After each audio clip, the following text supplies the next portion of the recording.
সাদাকে সাদা কালোকে কালো বলিব, সাদাকে কালো কালোকে সাদা বলিতে পারিব না, আর আইসক্রিম ব্যতীত কারো পা চাটিতে পারিব না। Hello viewers, it's me Roni bro, welcome to another new video. Bangladesh দল প্রথম টেস্টে জিম্বাবুয়ের সাথে হেরে গেছে এবং সেকেন্ড টেস্ট শুরু হওয়ার আগে যে দল ঘোষণা করেছে সেখানে আমি এনামুল হক বিজয়ের নামটা দেখলাম এবং নামটা দেখার পরে আমার যথেষ্ট ভালো লেগেছে। কারণ বাংলাদেশে তামিম ইকবাল ওপেনারের পরে, লিটন কুমার দাসের পরে কোনো ওপেনার যদি থাকে সেটা আমার দৃষ্টিতে এনামুল হক বিজয়। এনামুল হক বিজয় অনেক দিন পরে, অনেক বছর পরে, সম্ভবত 3 বছর আগে দলে খেলছিল, তারপরে আবার একটা সুযোগ পেল।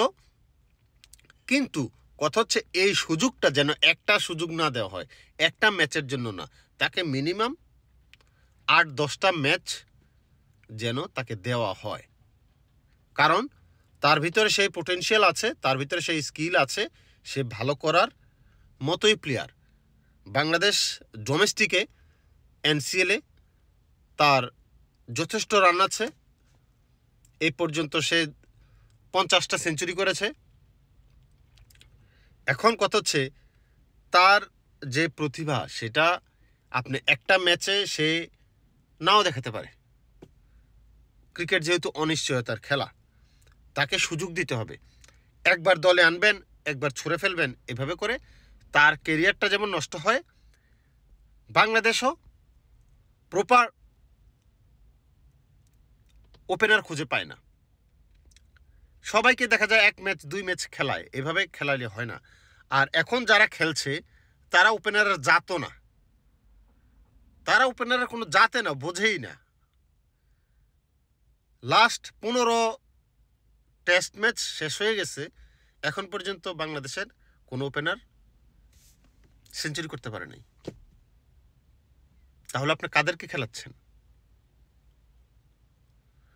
দলকে যে শুরুটা এনে দিবে, উইকেট ধরে রেখে দলকে যে শুরুটা এনে দিবে সেটাই পারছে না। টেস্টে, ওয়ানডেতে, টি-20তে সব কিছুতেই আমরা ছন্ন ছাড়া। কারণ আমাদের কোনো লং টার্ম কোনো প্রজেক্ট আমাদের নাই, আমরা করি না। আমরা শর্ট টার্মে আমরা কিভাবে রাতারাতি ভালো প্লেয়ার পেয়ে যাব সেই চিন্তা করি।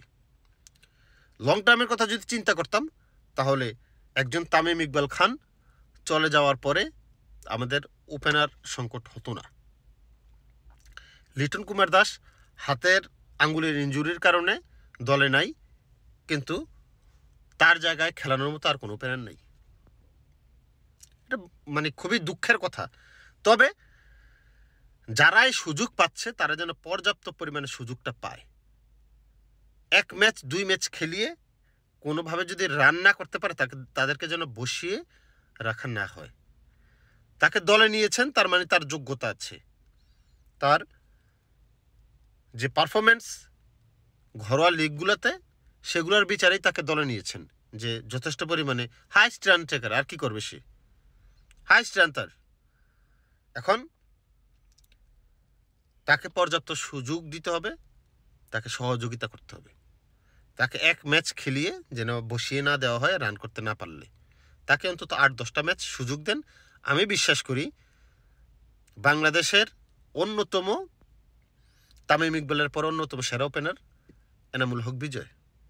সুযোগের অভাবে, পর্যাপ্ত সুযোগ যে একেবারে পায় নাই তা না, পর্যাপ্ত সুযোগের অভাবে প্লেয়ারটা নিজেকে মেলে ধরতে পারে নাই। সুতরাং আমি আশা করব তাকে অন্তত 10-12টা ম্যাচ খেলানো হোক, এবং 10-12টা ম্যাচ খেলালে আমি বলে দিলাম আজকের এই ভিডিওতে সে একটা সেঞ্চুরি করে দিবে, 50 করবে 2-3টা। আমি চিনি তাকে, আমি তাকে খুব ভালোভাবে চিনি, তার খেলা আমি ডোমেস্টিক খেলাগুলো ফলো করি। অনেক স্কিলফুল একজন ব্যাটসম্যান, শট খেলতে পছন্দ করে এবং শট খেলে খেলেই সে রান করে।